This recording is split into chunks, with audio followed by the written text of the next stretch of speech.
Assalamualaikum warahmatullahi wabarakatuh. Perkenalkan, nama saya Nur Aiza Esal, NPM 2021 50 31 26. Pada kesempatan kali ini saya akan mempresentasikan tentang penerapan dan tata kelola IT governance.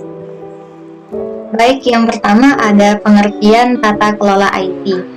IT governance adalah unsur tata kelola perusahaan yang bertujuan untuk meningkatkan manajemen teknologi informasi secara keseluruhan. Tidak hanya itu, adanya unsur ini juga bertujuan untuk memperoleh hasil investasi yang lebih baik dalam bidang sistem teknologi dan informasi. Tata kelola IT memiliki karakteristik sebagaimana berikut. Yang pertama, dia itu bersifat sistematis. Yang kedua, bersifat jangka panjang. Yang ketiga, bersifat jelas dan strategis. Yang keempat, mengatur pengelolaan secara rutin. Yang kelima, menyesuaikan diri dengan strategi organisasi. Dan yang keenam adalah sesuai dengan quality assurance. Why? Mengapa pengelolaan IT butuh ditata sedemikian rupa?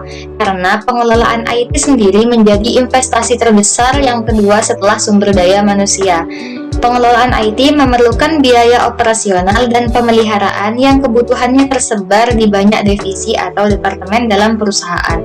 Jika aset IT mengalami kegagalan, maka kinerja organisasi atau perusahaan dapat terkendala atau bahkan terhenti. Berikut adalah tips dan trik untuk melaksanakan tata kelola IT. Yang pertama adalah consider, yaitu membandingkan manfaat dan investasi. Yang kedua adalah do right thing, yaitu mengambil keputusan dan strategi yang tepat.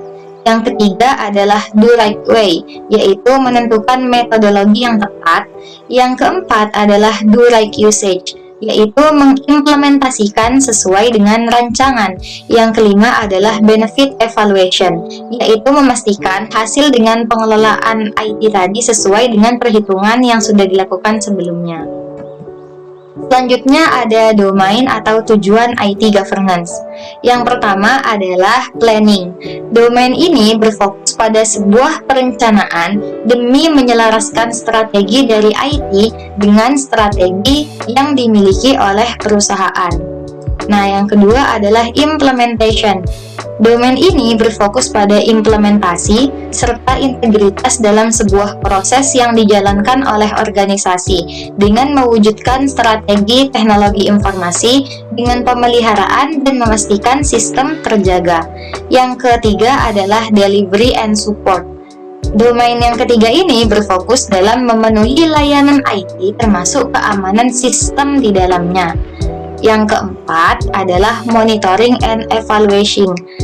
Domain yang terakhir ini bertitik fokus dalam mengendalikan penerapan strategi dalam organisasi serta melakukan pemeriksaan untuk menjamin kesesuaian apakah pengelolaan IT ini sudah sesuai dengan apa yang diharapkan oleh tim developer dari perusahaan. Selanjutnya ada fokus area IT governance. Yang pertama adalah IT strategic alignment, yaitu antara teknologi dengan sumber daya manusianya itu saling berkaitan dan dapat berjalan secara sinergis serta selaras demi tercapainya tujuan perusahaan. Jadi diusahakan untuk semua atau sebagian tim penanggung jawab dari sumber daya manusianya itu diharapkan sudah bisa dalam pengelolaan IT sendiri. Selanjutnya ada value delivery, yaitu teknologi informasi dapat bekerja dan merealisasikan manfaatnya atau tujuannya sesuai dengan apa yang dijanjikan di awal tugas, yang mana bermanfaat bagi sebuah bisnis. Yang ketiga adalah risk management, yaitu mengidentifikasi, mengukur, hingga menggolongkan beberapa kelompok resiko terkait teknologi informasi, diikuti dengan alokasi sumber daya yang ekonomis dan terkoordinasi untuk menghindari hal-hal yang tidak diinginkan. Yang keempat adalah performance management. Fokus area ini mengukur kinerja dan performa teknologi informasi dalam mendukung suatu bisnis yang di dalamnya mencakup implementasi strategi hingga pemanfaatan sumber daya. Yang terakhir adalah resource management. Sumber daya ini berbasis teknologi informasi di perusahaan yang sudah terkelola dengan baik, tepat, efektif, dan efisien, terutama dalam upaya peningkatan dan pengembangan dalam bidang teknologi sendiri. Kemudian ada framework IT governance.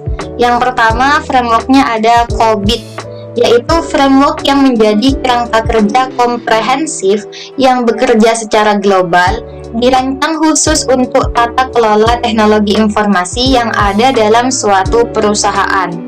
Yang kedua adalah ITIL atau Informasi Teknologi Infrastructure Library. Framework satu ini terfokus dengan manajemen layanan teknologi informasi dan memastikan bahwa layanan tersedia dengan baik dalam mendukung bisnis. Yang ketiga adalah Committee of Sponsoring Organization of the Tradeway Commission, berfokus pada layanan teknologi informasi dan seluruh aspek dalam menjalankan bisnis, termasuk risiko yang berpotensi menyerang perusahaan. Yang keempat ada Capability Maturity Level Model Integration. Framework ini berfokus untuk meningkatkan kinerja dengan menggunakan skala 1 hingga 5 dalam pengukuran kinerja pada suatu perusahaan atau organisasi untuk menilai kualitas. Yang kelima adalah Factor Analysis of Information Risk. Framework yang terakhir ini bertujuan membantu organisasi untuk melakukan pengukuran risiko dengan bantuan cyber security dan operational risk dalam mengambil langkah dan keputusan yang cepat dan tepat. Oke, mungkin hanya ini yang dapat saya sampaikan pada presentasi kali ini. Terima kasih banyak atas segala perhatian. Kurang lebihnya mohon maaf. Wassalamualaikum warahmatullahi wabarakatuh.